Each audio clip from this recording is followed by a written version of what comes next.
everybody. Welcome back to the Film Buds podcast. This is episode number 290, and my name is Henry. Just me this time around. Hope that's okay, but still will be a great show. Thanks always for joining us. If you have not hit that subscribe button yet, please do right now. Give us a rating, give us a review, and thank you to all those who have recently. We really do appreciate it.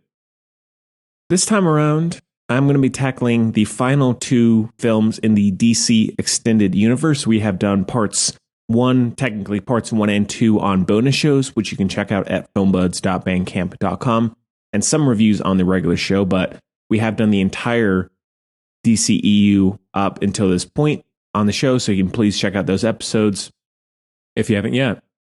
First, we're going to be doing Blue Beetle, and then ending off with Aquaman and the Lost Kingdom, which usually I start with the newer film on regular shows like this, but because we've done the full DC universe in linear fashion in that timeline, I'm starting off with Blue Beetle, and then we'll be finishing off with the last one in that universe, which is Aquaman. So other than that, if you've not checked out our mini marathon series, which is something I've just started over the last couple of weeks, please do so. It's on the regular feed. It's basically going to be 5 mini episodes released all at once, doing all different kinds of movies. So I figured if you just want short, sweet, in and out reviews, no trailers, no music, no nothing, you can check that out and just blow through them real quick.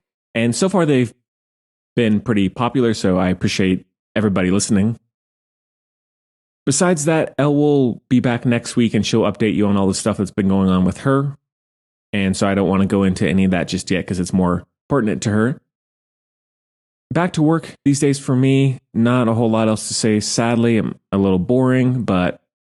Oh, and as always, if you have not checked out our bonus show page, go to filmbuds.bandcamp.com. And we have about 70 plus bonus shows there. So please subscribe there, donate, all that good stuff. There's a lot of great content there. Well, let's go ahead and get into DC. I want to talk some DC movies. So let's get into Blue Beetle. And we do have a clip, so take a listen. What is he talking about? He's talking about this.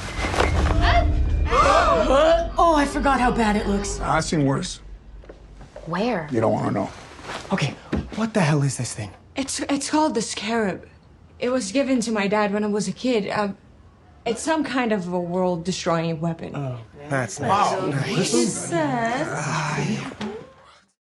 Okay, so Blue Beetle is directed by Angel Manuel Soto, stars Zolo Mariduena, Bruna Marquezine, Becky G, George Lopez, Damian Alcazar, Susan Sarandon, and the synopsis is an alien scarab chooses Jaime Reyes to be its symbiotic host, bestowing the recent college graduate with a suit of armor that's capable of extraordinary powers, forever changing his destiny as he becomes the superhero known as Blue Beetle.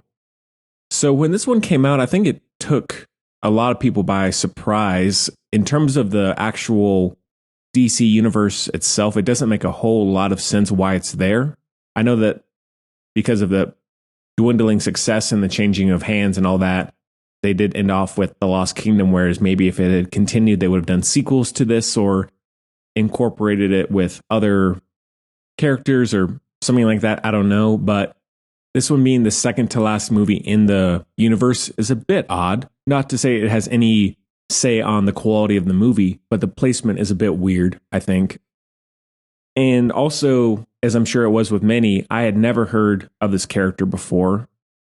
I didn't know it was even a DC property until I think after it had come out, and finally got around to watching it just a couple of days ago along with Aquaman. Overall, I think it's watchable. I thought it was fun. It was fairly quick and breezy in terms of pacing. I think the origin story, as it is with a lot of characters like this, the origin story in the movie is the best part of the film to me. Like, it's very Spider-Man in a way, like Tobey Maguire and also Tom Holland, I think, especially in terms of the personality, the testing out and usage of their powers and the suits and all that. It felt very Spider-Man in that way, and in a good way, not really in a derivative way, just very much reminded me of that. world. And I really like the main guy. I don't think I've seen him in anything else. George Lopez is amazing in the movie. I think that's something that I see all the reviews mention, but he is great. He is so enjoyable and charming and funny. And he's been hit and miss over the last couple of years, but I think he is excellent in this. But I think this director, he is fairly new to the blockbuster world, and he definitely has a good grip on the world itself, on that origin story and the creation and that development. However, I did find that once it got to be about halfway in where he was really established as that character, the plot really became quite generic and a little distant, a little uninteresting. And so I found that the first half was much better than the second for the most part.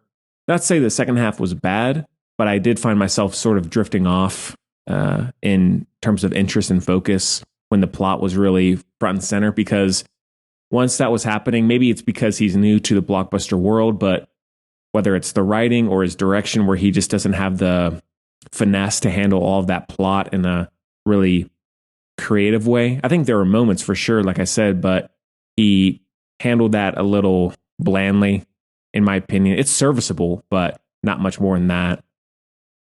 The suit itself, like the Blue Beetle idea, is really interesting, and I like the injection or the cameo of Kronos, the Guillermo del Toro movie, and sort of the callbacks to that in terms of the character creation. I thought that was really well done. Also, it is nice to see a hero in this world, in this culture, and that director definitely has clearly a firsthand experience and a love of that culture and of that world. So I really like having that sort of hero in a blockbuster film like this. That's nice to see, and we don't get that very often. Also, one character that I won't spoil the twists really, but the Nana character, the grandmother, is awesome. She is so enjoyable, so funny, and the twists with her are ridiculous, but completely work for the context of the movie, and I really, really like that character. One moment that I found that really affected me, and I wrote about it on my Letterboxd review, there's a point, not to spoil it, in the middle part of the movie where one family member is endangered and they're like taken away, and the family's like grieving there because they're at a loss of what to do and they're scared of what's happened to this person. And the grandmother is like, self-pity is not important right now. We don't have time for it. Don't feel sorry for the situation, nothing like that. Stop crying. We need to finish the job at hand, and then we can grieve later. And then about another hour goes by and they accomplish what they want to do. And at the end of the movie, they come together again, and she says, now we can cry. And there's this very authentic grieving moment for that character. And when it comes to superhero films, comic book films, it's pretty rare you get any sort of real weight in terms of emotional resonance. Not to say it's few and far between, but I think getting a line like that where it hits so well, and to me, it really is a great message for audiences, because it's showing, all right, if you're in the middle of a crisis, something bad happens to someone or to something, don't just stop what you're doing. Don't just say, oh, well, this is messed up. We have to stop and cry, and we're not going to be able to move forward, blah, blah, blah. Instead, there's that courageous, inspirational message of finish what you started, no matter what happens. You'll always have time to grieve and to process your emotions later in a healthy, in a calm, in a safe space. Do that then. But for right now, focus. And so I think that line really hit me well, and that was a perfectly executed moment in that movie in terms of the initial setup and the follow-up at the end. I thought that was one of my favorite parts of the whole movie.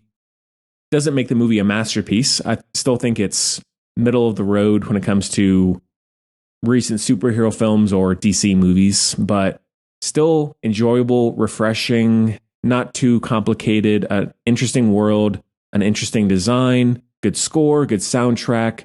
The locations are very good. And as I'm sure it is with most, you could go into this movie not knowing anything about that character. And I'm sure that we won't be getting a sequel to this movie, considering that DC is now being run by James Gunn. But for what it is, it does the job for sure. And you could do a whole heck of a lot worse when it comes to superhero films. And we'll get to that spoiler in just a few minutes. So check it out for sure. That is a 3 out of 5. All right. Well, let's get to Aquaman and the Lost Kingdom. And we do have a clip as well. Take a listen. 4 years ago, I was basically unemployed. A wanderer with no home. But now, I'm a husband and a father. And I wouldn't have it any other way. I don't know how you did it, Pops. My job was a little less stressful than yours. All right, so like Blue Beetle, Aquaman and the Lost Kingdom is now on Max to stream. Directed by James Wan, who also did the first one. Stars Jason Momoa, Patrick Wilson, Yahya Abdul-Mateen II, Amber Heard, Nicole Kidman, Randall Park, Dolph Lundgren, Martin Short, a few others. And the synopsis is: Black Manta seeks revenge on Aquaman for his father's death. Wielding the Black Trident's power, he becomes a formidable foe. To defend Atlantis, Aquaman forges an alliance with his imprisoned brother. They must protect the kingdom. Well, as I'm sure many did who follow the superhero world, I had heard a lot of rumors of production problems, reshoots, re-edits, that sort of thing, where the production was just plagued with problems. And I feel like this kind of movie where the entire thing is CG and you're having to do something that is quote unquote underwater in terms of the effects, I'm sure it's never going to go smoothly. So I don't necessarily blame them for that, but I don't know the exact issues with the movie itself in terms of that. But I liked the first Aquaman. Initially, I didn't, but on rewatches, I think it's all right. I don't think it's amazing, but I did enjoy it. And even though Jason Momoa is not an amazing actor, I still like him. I think he has a good presence. He has some good charisma, charm, just physical presence as well. And when it comes to superhero films, anything that is sort of weird and bizarre and in a weird corner of the world, like Blue Beetle as well, I'm interested, and Aquaman definitely fits that bill. However, with that being said, I thought, to be blunt, this movie was terrible. I wanted to like it a lot, and I was actually liking it for the first maybe 15, 20 minutes. James Wan, he, to me, is better suited for horror. He's done the first Aquaman, this one, and then also Furious 7, and I think he just has a better knack for horror. His visual style can work. He has a good eye for weird creature designs and some good horror elements, but when it comes to really tight storytelling, when it comes to this sort of fantasy world and action, I just don't think he really has it in him for the most part. There are sequences that work, but I don't think he was really the right choice to do this. And maybe when it comes to making a movie like this, there's no right choice considering how you have to go about producing it, but still. And going back to Jason Momoa, I don't necessarily blame him totally, because some of it comes down to direction and how you shoot actors, and it also goes back with James Wan too. I felt like the direction in this was so awkward. How people are shot, these weird, broad, wide angles where they're having to say really cheesy lines, and it really came across as too goofy and lazy, not well set up, not well put together. And I felt like Jason Momoa, whether it was truly his fault or if it was just how James Wan directed it, I thought he was horrible in it. Really, everybody is embarrassing in this. I actually like Amber Heard in this role and as Mira. And while of course there's everything with her and Johnny Depp, I still like her in general as an actor. I don't think she's amazing, but I like her in this. And everybody else, Patrick Wilson, I like him a lot in general, but he's not very good. Nicole Kidman, it feels very, very phoned in, autopilot sort of movie. The plot, once the plot kicks in, it goes nowhere. It's so surface level, pun intended there. It's uninteresting. It's poorly written. There's no emotional weight to anything. I didn't care about what's going on. When they go on land and it almost becomes like a Peter Jackson King Kong sequence, that's lame. The final fight, I don't mind Yahya Abdul-Mateen. I think he's a good actor, but the writing for him is terrible. I don't care about his motivation where Aquaman caused his father to die and then he's like, I'm going to avenge my father and kill Aquaman. I don't care about that. Sorry. Like, sorry your dad died, but at the same time, that's just not an interesting motivation. We didn't know your dad.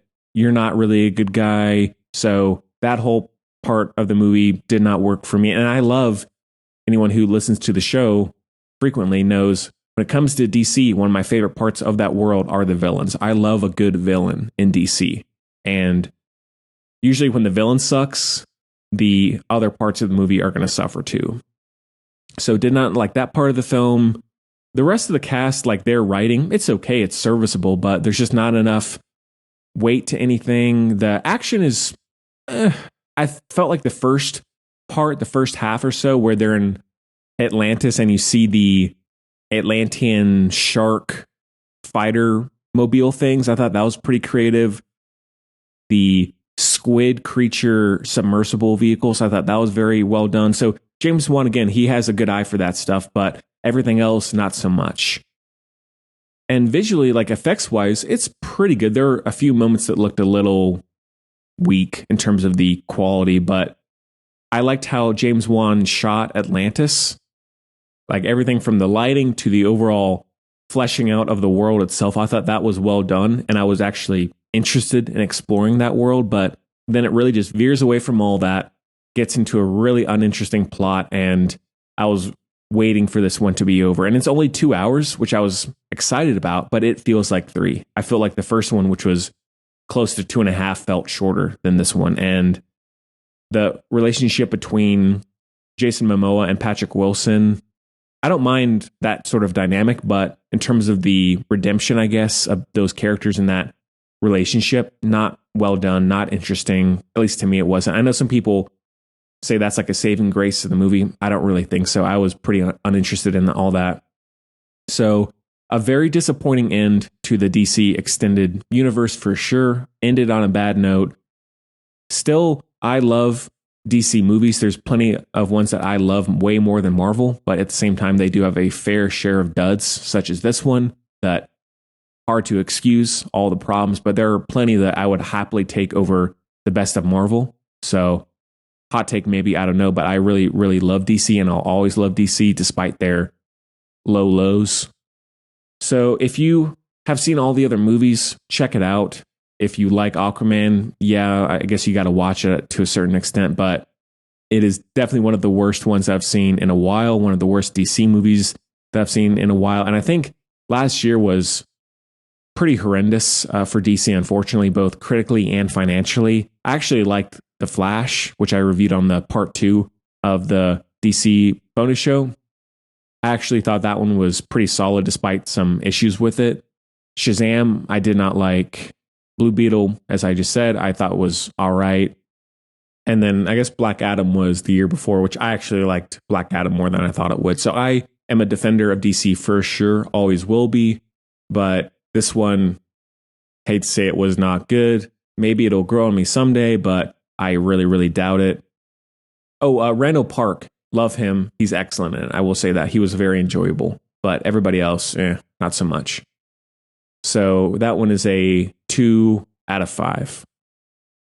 And again, if you haven't checked out our full coverage of all the DC movies up until this point, please check out those 2 parts of the bonus show series on all the other movies. All right, well, with the reviews done, I guess we can end off with picks of the week. So I rewatched Bad Reputation, which is the Joan Jett documentary, which for anyone who doesn't know, she was really the first big female punk rock star. She started off in the Runaways and then started later on Joan Jett and the Blackhearts. And I love Joan Jett. I think she's amazing. I saw her in concert a few years back, which was incredible.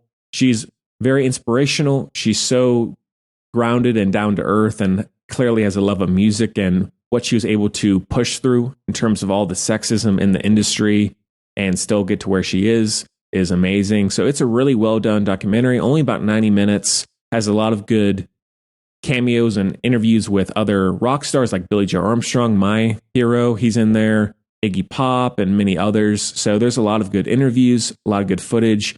and plenty of good interviews with Joan Jett herself. So very well done documentary. If you like rock music, if you like music documentaries, entertainment documentaries, check it out for sure. It's definitely solid.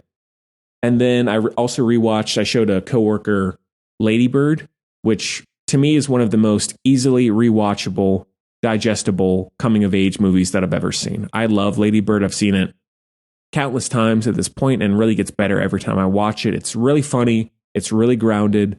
There's good drama and emotion there. It feels very real in terms of problematic families and growing up and trying to figure yourself out. Like, I think all that stuff really works. Even not being a woman, I think it still feels very true to form. So definitely check it out if you haven't seen it yet. Greta Gerwig's, I guess, big break before Barbie. So she definitely has a very good track record so far.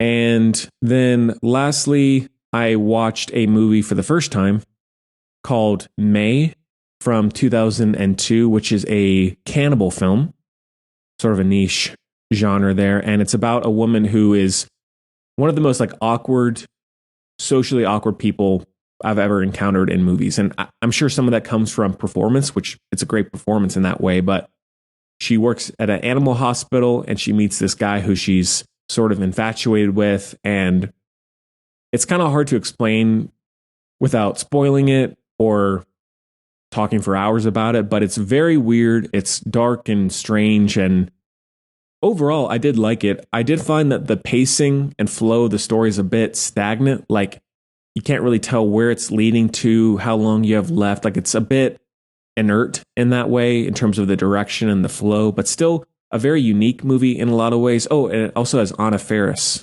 strangely, in an early role for her. The ending 10-15 minutes are pretty crazy. I don't want to go into any of it. And it's partly in the posters. I think they tease it, but it has to do with dismemberment and trying to create her own person.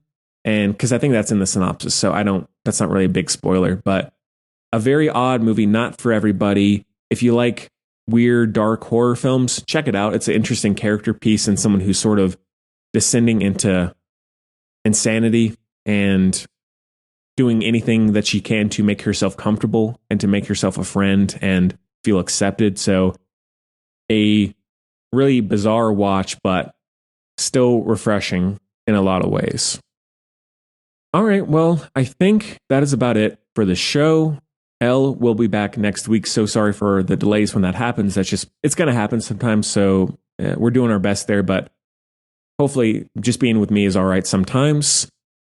Also coming this Friday will be a teaser of the Halloween final trilogy, the reboot trilogy, the Halloween 2018 film, Halloween Kills and Halloween Ends, plus Rob Zombie's 2 Halloween films. That is now up in full on filmbuds.bandcamp.com, our bonus show page, but I will be releasing a free teaser this Friday, so keep an eye out for that, and please do check out the full show. Besides that, follow us on social media, rate, review, subscribe. As always, please do if you have not yet. We really do appreciate that. It helps us out, and thank you to all those who have. It means the world. Tell your friends about Film Buds, share it on social media. You can also listen to us on YouTube. We have a YouTube page, and that link is in the show notes as well. And we are in the process, our end goal for the year, I think, is getting a video camera and starting to have a video presence on YouTube, as well as releasing stuff on TikTok and that kind of thing. So keep an eye out for that. That is our end of year goal, or to have it done by the end of the year and up and running. So just takes time, takes money, but we do want to get there because we want to keep branching out and growing our audience as we have, and we've had a lot of good listenership as of late, and so we want to just keep moving up and up and up as we have. Okay, well, as always, hope you enjoyed it even half as much as I did, and I'll see you next time, y'all.